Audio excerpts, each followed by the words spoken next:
నమస్కారం. ఏసీటీ న్యూస్కు స్వాగతం. నేను సీతారాం. ఈరోజు వార్తల్లో ముఖ్యాంశాలు.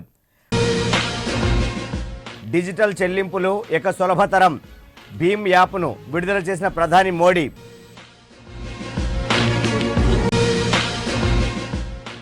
రెండు 2019 కల్లా పోలవరం కాంక్రీట్ పనులకు శ్రీకారం చుట్టిన సీఎం చంద్రబాబు. 50 రోజులు గడిచిన తప్పని నోట్ల పాట్లు. ప్రధాని ప్రకటన కోసం జనం ఎదురుచూపులు. విశాఖను స్వచ్ఛ సిటీగా తీర్చిదిద్దడమే లక్ష్యం. GVMC commissioner Harinarayanan. నక్సలిజాన్ని అరికట్టడమే ధ్యేయం. Rural SP Rahul Dev Sharma. ఇక వార్తల్లోని వివరాలకు వెళ్దాం. డిజిటల్ చెల్లింపులకు కేంద్ర ప్రభుత్వం ప్రత్యేకంగా రూపొందించిన మొబైల్ యాప్ భీమ్ను ప్రధానమంత్రి నరేంద్ర మోడీ విడుదల చేశారు. ఢిల్లీలో జరిగిన డిజిధన్ మేళాలో ఆయన ముఖ్య అతిథిగా పాల్గొన్నారు.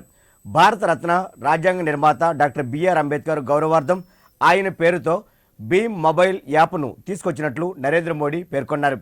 ఈ యాప్ ద్వారా అన్ని వర్గాల ప్రజలు డిజిటల్ చెల్లింపులు అతి సులువుగా జరుపుకోవచ్చన్నారు.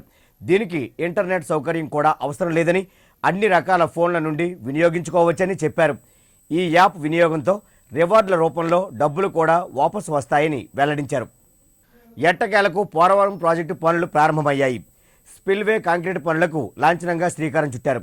రాష్ట్ర ముఖ్యమంత్రి నారా చంద్రబాబు నాయుడు ప్రాజెక్టు వద్ద వేద పండితులు మంత్రోచ్చారణలతో పూజలు జరిపి పనులు ప్రారంభించారు. ఈ సందర్భంగా ముఖ్యమంత్రి మాట్లాడుతూ ఎన్నో ఏళ్ల కళ పోలవరం ప్రాజెక్టు అని, దీనిని 2019 నాటికి పూర్తి చేయాలన్న లక్ష్యంతో ప్రణాళికలు సిద్ధం చేస్తున్నట్టు వెల్లడించారు. పాత 1500 నోట్లు బ్యాంకుల్లో జమ చేసేందుకు కేంద్ర ప్రభుత్వం ప్రకటించిన గడువు పూర్తయింది. గత నెల 8వ తేదీన 1500 రూపాయల నోట్లు రద్దు చేస్తున్నట్లు కేంద్ర ప్రభుత్వం ప్రకటించి 50 రోజులు పూర్తయింది. పేద, సామాన్య, మధ్యతరగతి ప్రజలు ఎన్నో ఇబ్బందులను ఎదుర్కొంటున్నారు. త్వరలో ఇబ్బందులు తీరిపోతాయని కేంద్రం చెబుతున్నప్పటికీ ప్రజల్లో నమ్మకం అయితే అంతంత మాత్రంగానే ఉంది. డిజిటల్ ఆన్లైన్ లావాదేవీలతో పాటు భవిష్యత్తు ఉంటుందని ఇప్పటికీ కేంద్ర రాష్ట్ర ప్రభుత్వాలు ప్రచారం చేసుకుంటున్నాయే తప్ప ప్రజల కష్టాలను తొలగించే ప్రయత్నాలు జరగడం లేదన్న వాదనలు వినిపిస్తున్నాయి. పాత నోట్ల స్థానంలో కొత్త నోట్లను తీసుకురావడంలో కేంద్ర ప్రభుత్వం, రిజర్వ్ బ్యాంక్ ఆఫ్ ఇండియా విఫలం చెందాయన్న విమర్శలు కూడా వెల్లువెత్తుతున్నాయి. ఇప్పటికీ బ్యాంకుల్లో కావలసినంత నగదు ఇవ్వని పరిస్థితి. ఇక ఏటీఎంల్లోనూ మార్పు రాలేదు. యథావిధిగా రోజుకి 2500 రూపాయలు మాత్రమే వస్తోంది. దీంతో ప్రజల నగదు కష్టాలు కొలిక్కైతే రాలేదు. వచ్చేది సంక్రాంతి. ఈ పండుగను ఎలా గట్టెక్కించాలన్న సందిగ్ధంలో ప్రజలున్నారు. బ్యాంకుల్లో పెద్ద నోట్ల చెల్లుబాటు గడువు పూర్తయిన నేపథ్యంలో ప్రధాని మోడీ ఎటువంటి ప్రకటన చేస్తారో అని అందరూ వేచి చూస్తున్నారు. గ్రేటర్ విశాఖను స్వచ్ఛ సిటీగా తీర్చిదిద్దడమే లక్ష్యంగా ముందుకు వెళుతున్నామని, ఇందుకు నగర ప్రజలంతా సహకరించాలని greater Visakha municipal corporation commissioner M Harinarayanan అన్నారు. జీవీఎంసీ పాత కౌన్సిల్ హాల్లో ఏర్పాటు చేసిన మీడియా సమావేశంలో 2016లో చేపట్టిన ప్రాజెక్టులు, 2017 లక్ష్యాలను వివరించారు. జనవరి 2 నుంచి ఫిబ్రవరి 12వ తేదీ వరకు స్వచ్ఛ సర్వేక్షణ్ కార్యక్రమం జరగనుందని, దేశంలో 500 పట్టణాలను సర్వే చేసి అందులో ఏ సిటీ క్లీన్గా ఉంటే దానికి మంచి గుర్తింపు వస్తుందన్నారు. గత ఏడాది విశాఖ 5వ స్థానంలో నిలిచిందని, ఈ ఏడాది మరో ముందడుగు వేసి మొదటి స్థానంలో నిలిచేందుకు కృషి చేస్తున్నామన్నారు. ఇది ప్రజల సహకారంతోనే సాధ్యపడుతుందని గుర్తు చేశారు. ముఖ్యంగా బహిరంగ బల విసర్జనకు పూర్తిగా చెక్ పెట్టేందుకు చర్యలు చేపట్టినట్లు తెలిపారు. నగరాన్ని పరిశుభ్రంగా ఉంచడంలో ప్రతి ఒక్కరూ సహకరించాలని, దీనికి సంబంధించి స్వచ్ఛతా యాప్ ద్వారా జీవీఎంసీకి ఫిర్యాదులు చేయొచ్చని హరినారాయణన్ కోరారు.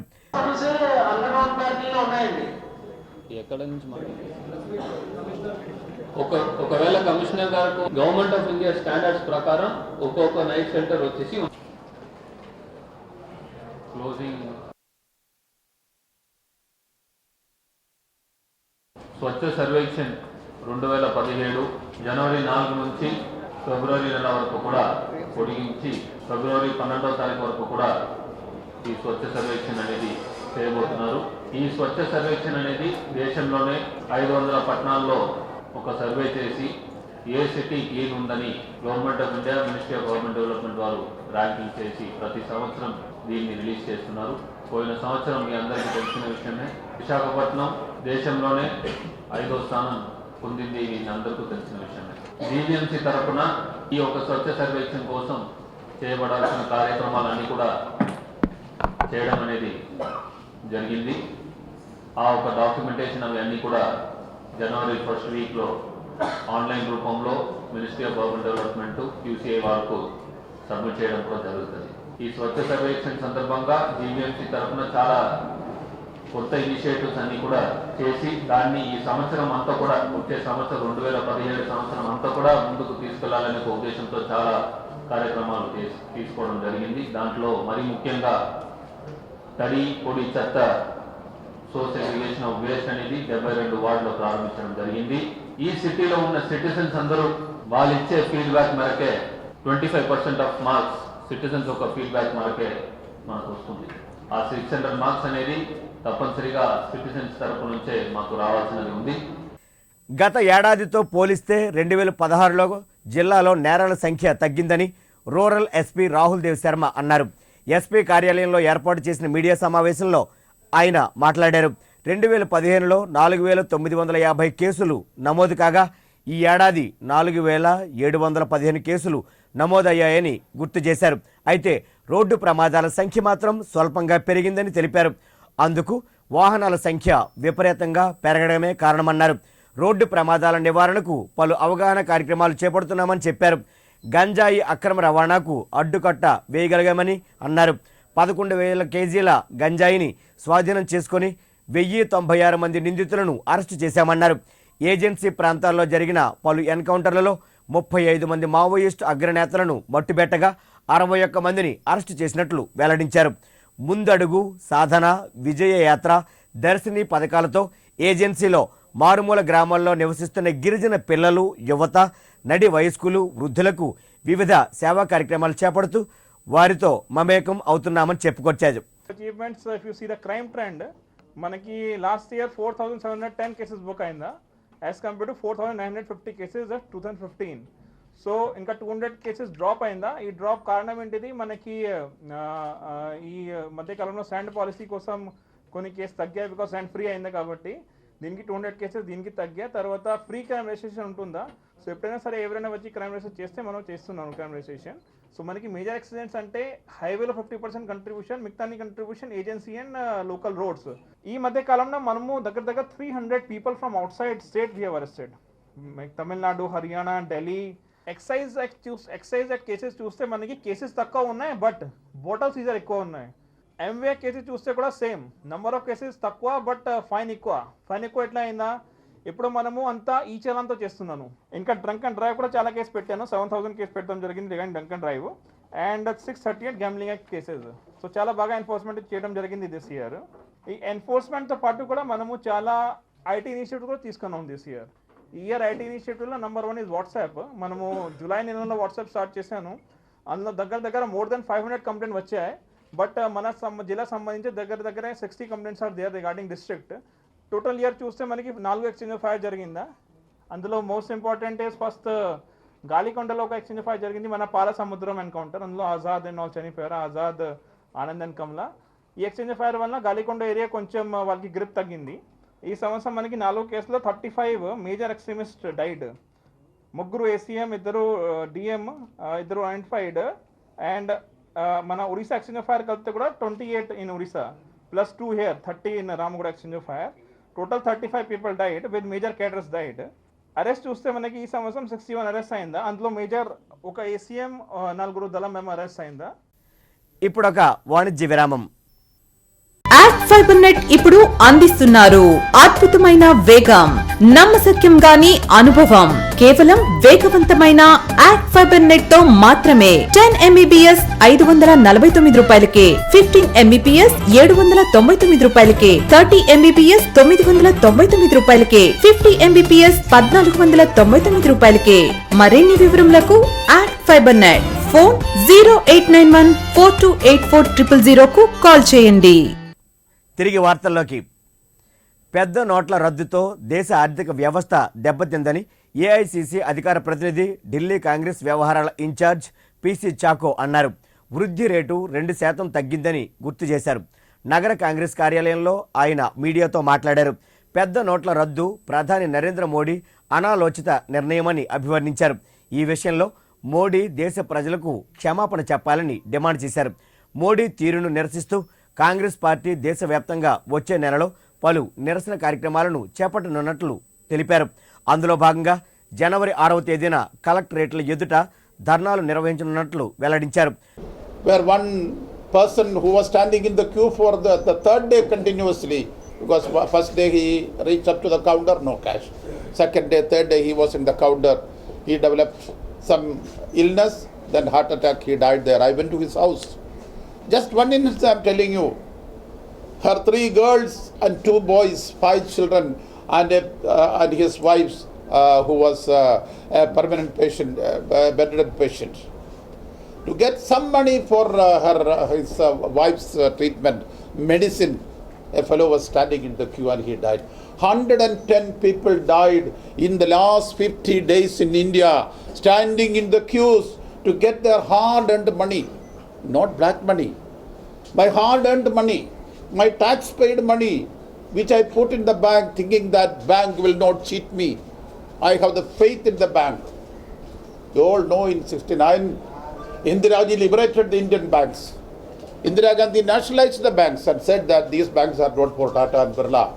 These banks are for the people of India. Then onwards, we all thought that this bank belongs to us. We put our hard-earned money in the bank. To take that money in the bank with the privilege Indira Ji has given to us. Our people, crores of people were in the queue for the last 50 days.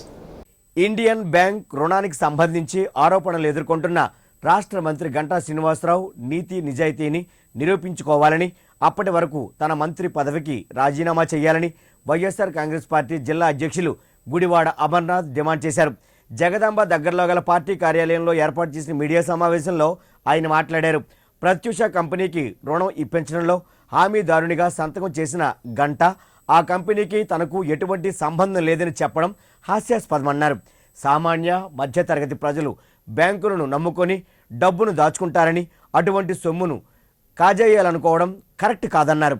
బ్యాంకులకు రుణాలు ఎగ్గొట్టడంలో TDP నేతలకు పరిపాటైపోయిందని, ఆ జాబితాలో గంటా కూడా చేరిపోయారని ఎద్దేవా చేశారు. ఉన్నటువంటి ఈ జిల్లాకి చెందినటువంటి మంత్రివర్యులు గంటా శ్రీనివాసరావు గారు డాబా గార్డెన్స్లో ఉన్నటువంటి ఇండియన్ బ్యాంక్కి ప్రత్యూష కంపెనీకి ష్యూరిటీ పెట్టి దాదాపు 192 కోట్లు కంపెనీ కట్టినటువంటి తరుణంలో ష్యూరిటీగా ఉన్నటువంటి మంత్రి గారు ఆయన పెట్టినటువంటి ఆస్తులన్నింటినీ కూడా అటాచ్ చేస్తూ ఇచ్చినటువంటి నోటిఫికేషన్ మనందరం చూసాం. దానికి మంత్రి గారు ప్రత్యూష కంపెనీకి నాకు సంబంధం లేదన్నటువంటి మాట చెప్తా ఉన్నారు. గంటా శ్రీనివాసరావు గారి పేరు చెప్పగానే గుర్తొచ్చేటువంటి కంపెనీ పేరు ప్రత్యూష. ఆయన ఏ స్థాయిలో ఈ ప్రాంతానికి వచ్చారో, ఏ స్థాయి నుంచి ఈరోజు ఈ స్థాయికి ఎదిగారో దానికి కారణమైనటువంటి కంపెనీ ప్రత్యూష కంపెనీ అనే కంపెనీ అని చెప్పి అందరికీ తెలిసినటువంటి విషయం. బ్యాంకు చెప్పేదానికి ఈరోజు మీరు తాకట్టు పెట్టినటువంటి ఆస్తులకి నిజంగా అమ్మితే పావలా వంతైనా దాని నుంచి డబ్బు వచ్చేటువంటి అవకాశం ఉందా అని అడుగుతా ఉన్నాం. స్టీల్ ప్లాంట్ సిఎస్ఆర్ నిధులు 1,50,00,000 రూపాయలతో పెదగంట్యాడ నడుపూరులో నిర్మించిన ఉక్కు కళా వేదికను పార్లమెంట్ సభ్యుడు కమ్మంపాటి హరిబాబు ప్రారంభించారు. ఈ సందర్భంగా ఆయన మాట్లాడుతూ ప్రజా అవసరాలకు అనుగుణంగా స్టీల్ ప్లాంట్ యాజమాన్యం సిఎస్ఆర్ నిధుల ద్వారా మరిన్ని సేవా కార్యక్రమాలు చేపట్టాలని సూచించారు. కార్యక్రమంలో గాజువాక శాసనసభ్యులు Palla Srinivasa Rao, steel plant CMD Madhusudan, కార్మిక నాయకులు మంత్రి రాజశేఖర్, ఎన్ రామారావు, మాజీ కార్పొరేటర్ గంధం శ్రీనివాస్ తదితరులు పాల్గొన్నారు. నిర్వాసిత కాలనీ ఇది. ఇక్కడ మీరు ఈ కమ్యూనిటీ హాల్ ఏదైతే చేపట్టారో చాలా అభినందనీయం. ఎందుకంటే నాకు ఇప్పుడే గుర్తుంది 1979వ సంవత్సరం. 79వ సంవత్సరంలో ఆ రోజు స్టీల్ మినిస్టర్ బిజు పట్నాయక్ గారు జనతా పార్టీ ప్రభుత్వంలో స్టీల్ మంత్రిగా, అంతకుముందు ఇందిరాగాంధీ గారు శంకుస్థాపన చేసినప్పుడు కూడా ఒక అడుగు పని ముందుకెళ్ళలేదు. చిన్నవాల్తేరు మెయిన్ రోడ్లోని ఓ అపార్ట్మెంట్ ఎదురుగా ఉన్న షాపును జీవీఎంసీ టౌన్ ప్లానింగ్ అధికారులు ప్రొక్లైనర్లతో కూలగొట్టారు. స్థల యజమాని, పోలీసులు జీవీఎంసీ పట్టణ ప్రణాళిక విభాగాన్ని ఆశ్రయించారు. సిబ్బందితో కలిసి రంగంలోనికి దిగిన అధికారులు దగ్గరుండి దుకాణాన్ని ఖాళీ చేయించడంతో పాటు స్లాబ్తో సహా ప్రొక్లైనర్ సహాయంతో నేలమట్టం చేసేశారు. దీంతో షాప్ నిర్వాహకులు లబోదిబోమన్నారు.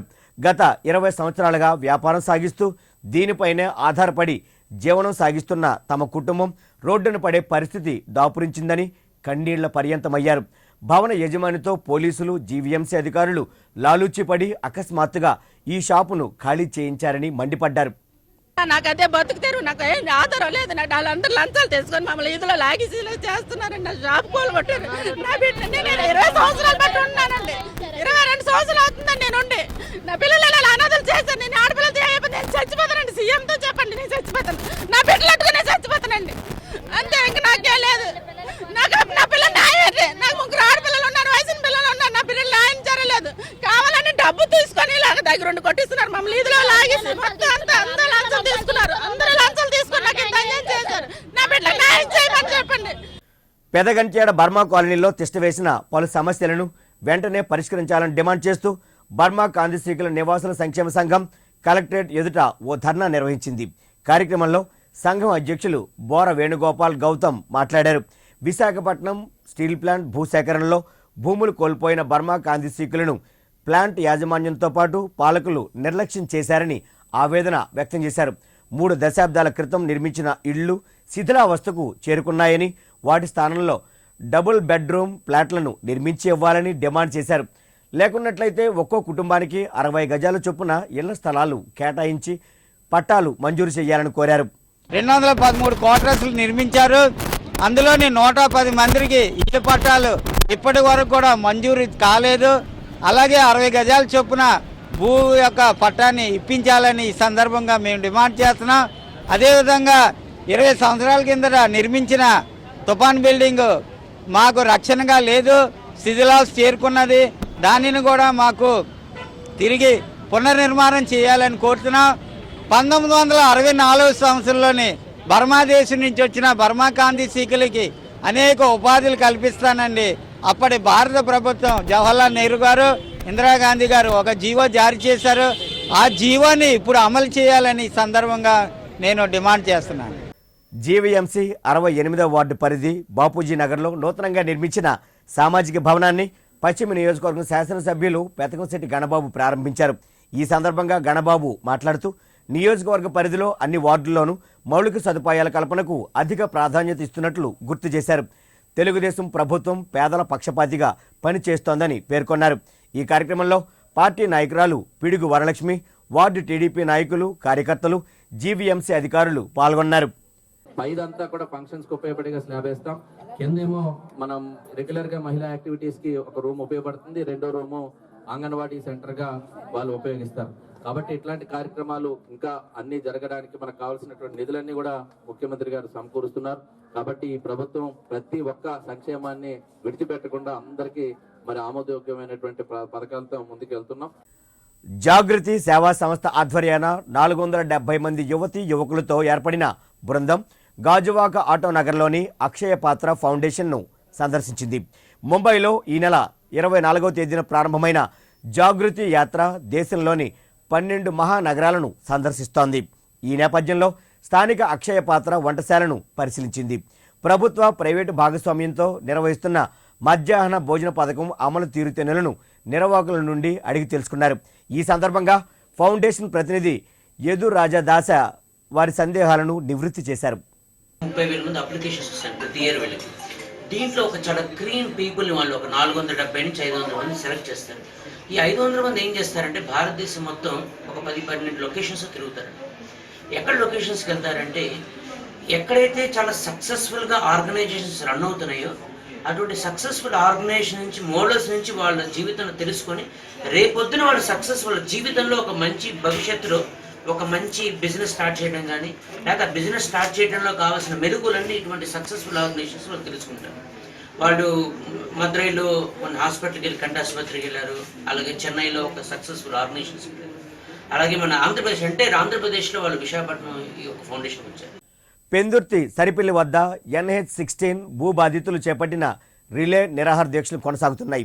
5 రోజు దీక్ష శిబిరాన్ని వైఎస్ఆర్ కాంగ్రెస్ పార్టీ జిల్లా అధ్యక్షుడు గుడివాడ అమర్నాథ్, సిపిఐ పార్టీ నగర ప్రధాన కార్యదర్శి దేవరకొండ మార్కండేయులు సందర్శించి బాధితులకు తమ సంఘీభావాన్ని ప్రకటించారు. ఈ సందర్భంగా వారు మాట్లాడుతూ రాష్ట్ర ప్రభుత్వం రైతుల నుంచి భూములను బలవంతంగా లాక్కుంటోందని మండిపడ్డారు. ముందుగా ఎటువంటి సమాచారం ఇవ్వకుండా భూ సర్వే జరపడం ఎంతవరకు సమంజసమని ప్రశ్నించారు. దీనిపై పెందుర్తి ఎమ్మెల్యే బండారు సత్యనారాయణమూర్తి రైతులకు సమాధానం చెప్పాలని డిమాండ్ చేశారు. రైతులకు న్యాయం జరిగే వరకు వారి పక్షాన నిలబడి పోరాడతామన్నారు. సహజంగా 200 అడుగులో 300 అడుగులో తీసుకొని రహదారి వేసేటువంటి దీంట్లో దాదాపు 2500 మీటర్లలో ఇటు పాత పెందుర్తి దగ్గర నుంచి రామపాలెం వరకు సరిపల్లి వరకు ఈరోజు ఎక్విజిషన్ చేస్తూ ఉన్నారు. ఎంతోమంది పేద రైతులు ఈరోజు భూములు కోల్పోయేటువంటి పరిస్థితులు ఉన్నాయి. పెద్దవాళ్ళందరూ కూడా బాగానే ఉన్నారు. చిన్న చిన్న రైతులందరూ కూడా ఈరోజు రోడ్లు పడేటువంటి పరిస్థితులు ఉన్నాయి. దీన్ని పూర్తిగా తీవ్రంగా ఖండిస్తూ ఉన్నాం. ఏదైతే సహజంగా నేషనల్ హైవే వాళ్ళు ఏదైతే పాటిస్తూ ఉంటారో పాత రోడ్నే అక్కడే ఏదైతే మీరు అక్కిరెడ్డిపాలెం వరకు పాత రహదారిని తీసుకున్నారు, అక్కడి నుంచి పెందుర్తిలో కూడా అవసరమైతే ఫ్లైఓవర్ నిర్మాణం చేపట్టి ఈరోజు పెందుర్తిలో ఉన్నటువంటి మెయిన్ రోడ్లో ఉన్న అందరూ కూడా పెద్ద పెద్ద వాళ్ళు డబ్బున్న వాళ్ళందరూ ఉన్నారు. 10 అడుగులో 20 అడుగులో 30 అడుగులో పోయినంత మాత్రాన వాళ్ళకి నష్టం జరిగేది ఉండదు. నూతన సంవత్సర వేడుకల్లో శాంతి భద్రతలకు విఘాతం కలిగించేలా ప్రవర్తిస్తే ఎంతటి వారికైనా కఠిన చర్యలు తప్పవని Malkapuram law and order ACP Rangaraju హెచ్చరించారు. ఈ మేరకు ఆయన ఏసీటీ న్యూస్తో మాట్లాడారు. డిసెంబర్ 31వ తేదీ రాత్రి రోడ్లపై ఇష్టానుసారంగా వాహనాలను నడిపి రోడ్డు ప్రమాదాలకు గురి కావద్దని సూచించారు. ప్రధానంగా యువత మద్యం సేవించి బైక్ రేసింగ్లు చేయొద్దని, అలా చేస్తే చట్టపరమైన చర్యలు తీసుకుంటామని స్పష్టం చేశారు. లేకపోతే ర్యాష్గా డ్రైవ్ చేయడం వలన వారికి డేంజరు, అలాగే రోడ్డు మీద ఉన్న వాళ్ళు మిగతా వాళ్ళకి కూడా డేంజర్ అవుతుంది. దానివల్ల దెబ్బలు తగలడం, ప్రాణాలు పోవడం అదంతా జరుగుతుంది. కొత్త సంవత్సరం సందర్భంగా అందరూ హ్యాపీగా ఉండాలి తప్ప ఎవరు బాధపడకూడదు అన్నది మా ఉద్దేశం. అలాగే ఎవరైనా సరే రూల్స్కి వ్యతిరేకంగా చేస్తే వాళ్ళ మీద చట్టపరమైన చర్య తీసుకోవడం జరుగుతుంది. ప్రభుత్వ డిగ్రీ, జూనియర్, పాలిటెక్నిక్ కళాశాలల్లో ఏళ్ల తరబడి పనిచేస్తున్న తమను క్రమబద్ధీకరించాలంటూ కాంట్రాక్ట్ లెక్చరర్లు కలెక్టరేట్ ఎదురు చేపట్టిన రిలే నిరాహార దీక్షలు 29వ రోజుకు చేరుకున్నాయి. సమాన పనికి సమాన వేతనం చెల్లించాలని, ఉద్యోగ భద్రత కల్పించాలని, సుప్రీంకోర్టు తీర్పును గౌరవించాలని, 10వ PRC సూచనలను అమలు చేయాలని ఆందోళనకారులు నినాదాలు చేశారు. ఈ సందర్భంగా కాంట్రాక్ట్ లెక్చరర్స్ జేఏసీ నాయకురాలు కొప్పిశెట్టి లతారాణి మాట్లాడుతూ ప్రభుత్వం ఇచ్చిన హామీ మేరకు తమను బేషరతుగా క్రమబద్ధీకరించాలని కోరారు. లేదంటే ఉద్యమాన్ని తీవ్రతరం చేయాల్సి వస్తుందని హెచ్చరించారు. రోడ్ల మీదకి వచ్చి 29 రోజులు అయిందండి. మేము కుటుంబ ఘోషతో 2వ తారీఖున 5,000 కుటుంబాలు విజయవాడలోని మేము ధర్నా చేశాము. అలాగే ప్రతిరోజు ఏదో విధంగా నిరసన తెలియజేస్తున్నాం. అయినా కూడా స్పందించినటువంటి ప్రభుత్వం మరి ఈరోజు మా తరపున ఎమ్మెల్సీ శర్మ గారు 5 రోజుల నుంచి నిరాహార దీక్ష చేస్తున్నప్పటికీ కూడా ప్రభుత్వం స్పందించడం లేదండి. మేము ఎన్ని రోజులైనప్పటికీ కూడా మాకు ఉద్యోగ భద్రత కావాలి, మరి మాకు PRC ప్రకారం సమాన పనికి సమాన వేతనం ఇవ్వాలి. మరి ఈ రోజు ప్రభుత్వ పాఠశాలలు మూతపడే స్థితిలో వచ్చాయి. మేము ఈ 16 సంవత్సరాలు ప్రభుత్వ కళాశాలను కాపాడుతూ వచ్చాము. మరి ఇప్పుడు కాపాడాల్సిన అవసరం ప్రభుత్వానికి ఉంది. మా 5,000 కుటుంబాలని రోడ్ల మీద కాకుండా మాకు ఉద్యోగ భద్రత ఇచ్చి మమ్మల్ని కళాశాలకు పంపించవలసిందిగా కోరుకుంటున్నాము. ఆటో డ్రైవర్లపై ట్రాఫిక్ పోలీసులు, ఆర్టీఏ, ఆర్టీసీ అధికారులు ప్రదర్శిస్తున్న వైఖరిని నిరసిస్తూ జనవరి 4వ తేదీన కలెక్టరేట్ ముట్టడి కార్యక్రమాన్ని చేపడుతున్నట్లు సిఐటియు నగర ప్రధాన కార్యదర్శి ఎం జగ్గునాయుడు తెలిపారు. మల్కాపురం జోన్ యూనియన్ కార్యాలయంలో ఏర్పాటు చేసిన ఆటో డ్రైవర్ల సమావేశంలో ఆయన మాట్లాడారు. ఆటో డ్రైవర్లపై అక్రమ కేసుల నమోదును వెంటనే నిలిపివేయాలని డిమాండ్ చేశారు. కార్మికులకు ఈఎస్ఐ, ప్రావిడెంట్ ఫండ్ సౌకర్యం కల్పించాలని, వారి సంక్షేమం కోసం సమగ్ర చట్టం రూపొందించాలని కోరారు. రాష్ట్ర ప్రభుత్వం పోలీసుల్ని, ఆర్టీఓ అధికారుల్ని, ఆర్టీసీ వాళ్ళు ముక్కుమడగా ఆటో కార్మికుల మీద అక్రమంగా కేసులు బనాయించే కార్యక్రమాన్ని చేపట్టారు. గతంలో 100 రూపాయలు ఫైన్ ఉంటే దాన్ని 1,100 రూపాయల నుంచి 4,000 వరకు కూడా ఫైన్ శాతం పెంచారు. నిర్ణీత టైం లేకుండా ఎక్కడ పెడితే అక్కడ వాహనాలు ఆపి కేసులు రాయించే కార్యక్రమం చేస్తూ ఉన్నారు. రోజంతా రెక్కల ముక్కలు చేసుకొని ఆటో కార్మికులు సంపాదించిన పూల్ డబ్బుల్ని పర్యావరణ పరిరక్షణపై ప్రతి ఒక్కరిలోనూ అవగాహన అవసరమని విజయ్ నిర్మాణ్ సంస్థ అధినేత ఎస్ విజయ్ కుమార్ అన్నారు. గ్రీన్ క్లైమేట్ సంస్థ రూపొందించిన పర్యావరణ క్యాలెండర్ను ఆయన ద్వారకా నగర్లోని పౌర గ్రంథాలయంలో ఆవిష్కరించారు. ఈ సందర్భంగా మాట్లాడుతూ గత కొన్నేళ్ల నుండి గ్రీన్ క్లైమేట్ సంస్థ పర్యావరణ పరిరక్షణ పట్ల విద్యార్థుల్లో అవగాహన కలిగిస్తూ పలు చైతన్య కార్యక్రమాలు చేపడుతుండడం అభినందనీయమన్నారు. కార్యక్రమంలో సంస్థ ప్రతినిధులు జేవి రత్నం, రాజేశ్వరి, పివి సుశీల, పివి రమణ తదితరులు పాల్గొన్నారు. ఆరోగ్యమే కాకుండా మన పర్యావరణం ఏ విధంగా దెబ్బతింటుంది, ఇవన్నీ ఎలా సంరక్షించుకోవాలన్నది వాళ్ళకి తెలియపరిచి వాళ్ళ చైతన్యం కలిగించి ఇది ముందు ఇవన్నీ వాళ్ళకి సంబంధించిన వనరులన్నీ మనం ఇప్పుడే ఎక్స్ప్లాయిట్ చేసి అవన్నీ తీసుకున్నాం కనుక వాళ్ళందరికీ ఒక సుమారుగా ఈ పర్యావరణానికి సంబంధించిన ఉత్సవాలు దానికి సంబంధించిన సెమినార్లు కానీ కార్యక్రమాలు కానీ సుమారు 217లో ఒక 70 రోజుల పాటు జరుగుతూ ఉంటాయి. గోపాలపట్నం ఎల్లప్పవానిపాలెం హైస్కూల్ విద్యార్థులకు దాడి తాతారావు చారిటబుల్ ట్రస్ట్ ఆధ్వర్యాన 10వ తరగతి విద్యార్థులకు ఉచితంగా స్టడీ మెటీరియల్ పంపిణీ చేశారు. ఈ సందర్భంగా దాడి తాతారావు తనయుడు వెంకట రమేష్ మాట్లాడుతూ తన తండ్రి జ్ఞాపకార్థం విద్యాభివృద్ధికి పలు సేవా కార్యక్రమాలు చేపడుతున్నట్లు తెలిపారు. 10వ తరగతి ప్రథమ స్థాయిలో పాస్ అయిన విద్యార్థులకు 5,000 రూపాయలు ప్రోత్సాహక బహుమతిగా అందజేయనున్నట్లు ప్రకటించారు. ఈ కార్యక్రమంలో స్కూల్ ప్రధానోపాధ్యాయులు జోగారావు, కాళ్ళ నరసింగరావు తదితరులు పాల్గొన్నారు. ప్రభుత్వ పాఠశాలలో 10వ తరగతి చదువుతున్న విద్యార్థులకు గత 4 ఏళ్ళుగా టీటీఆర్ చారిటబుల్ ట్రస్ట్ తరఫున ఈ స్టడీ మెటీరియల్ వాళ్ళకి ఉచితంగా ఇవ్వడం జరుగుతున్నది. దానివల్ల ఈ స్కూల్స్లో కూడా మంచి రిజల్ట్స్ తీసుకోవడానికి ఉపాధ్యాయులు చాలా ప్రయత్నం చేసి ఈ రోజున ఒక స్టేజ్ తీసుకొచ్చారు స్కూల్స్ని. వాళ్ళని ప్రత్యేకంగా అభినందిస్తున్నాను. అందరూ ఎల్లపానపల్లి హై స్కూల్ ఇప్పుడు 100% పాస్ అవుతున్నారు. గతంలో 9.7 వచ్చిన అకాడమీ వేణుగోపాల్ అనే అబ్బాయికి 5,000 రూపాయలు నగదు ఇచ్చి ఆయన ప్రోత్సహించి ఉన్నత చదువుకు పంపడం జరిగింది మా ట్రస్ట్ తరఫున. వైఎస్ఆర్ కాంగ్రెస్ పార్టీ 47వ వార్డు అధ్యక్షుడు పివి సురేష్ రూపొందించిన 2017 క్యాలెండర్ను స్థానిక వార్డు కార్యాలయంలో ఆవిష్కరించారు. ఈ సందర్భంగా ఆయన మాట్లాడుతూ ఎన్నికలకు ముందిచ్చిన హామీలను తెలుగుదేశం ప్రభుత్వం తొంగలోకి తొక్కిందని విమర్శించారు. టీడీపీ అధికారం చేపట్టి 2.5 ఏళ్లు పూర్తయినా సంక్షేమ పథకాలు అందించడంలో విఫలం చెందిందన్నారు. హుద్దుకు వచ్చిన విరాళాల లెక్కలు ఇప్పటికీ బహిర్గతం చేయకపోవడం దుర్మార్గమన్నారు. ఈ కార్యక్రమంలో పార్టీ నాయకులు అనిల్, భరత్, నాయుడు, పెంటారావు తదితరులు పాల్గొన్నారు. కొడుకుతో ఉన్న సత్సంబంధాలు అందరిలో ఇలా ఉండాలనే ఉద్దేశంతో ఈ క్యాలెండర్ వేయడం జరిగింది. మన విశాఖ జిల్లాలో ఎవరు గెలలేని కారణంగా విజయసాయిరెడ్డి గారు ఇక్కడ విశాఖని ఎన్నుకోవడం మాకు చాలా శుభదాయకం. ఎందుకంటే ఏ ప్రాబ్లం వచ్చినా అప్పుడు ఎవరికి చెప్పుకోవాలని తెలియని పరిస్థితిలో ఆయన ఒకటే కోరారు విజయసాయిరెడ్డి గారు. నేను మీటింగ్లో ఏదైతే జగన్ గారి మదర్ అమ్మ ఓడిపోయిందో అదే ఏరియాకి వచ్చి నేను మళ్ళా ఆమెను గెలిపించే వరకు నా సాయశక్తిలో కృషి చేస్తానని ఆయన చెప్పారు. ధనుర్మాసోత్సవాల్లో భాగంగా సింహాచలేశ్వరుని సన్నిధిలో అధ్యయనోత్సవాలు ప్రారంభమయ్యాయి. వచ్చే నెల 10వ తేదీ వరకు ఈ ఉత్సవాలు సంప్రదాయబద్ధంగా జరుగుతాయి. ఈ సందర్భంగా స్వామివారికి విశేష పారాయణలు నిర్వహించి ప్రత్యేక పల్లకిలో బేడా మండపం చుట్టూ తిరువీధి ఉత్సవాన్ని నిర్వహించారు. జనవరి 9న ముక్కోటి ఏకాదశి జరుగుతుంది. వరుస ఉత్సవాలతో సింహగిరిపై పండగ వాతావరణం నెలకొంది. భక్తుల తాకిడి పెరుగుతుండటంతో ఆలయ అధికారులు తగినన్ని ఏర్పాట్లు చేస్తున్నారు. ఏసీటీ న్యూస్ ముగించే ముందు ముఖ్యాంశాలు మరోసారి. డిజిటల్ చెల్లింపులు ఇక సులభతరం. భీమ్ యాప్ను విడుదల చేసిన ప్రధాని మోడీ.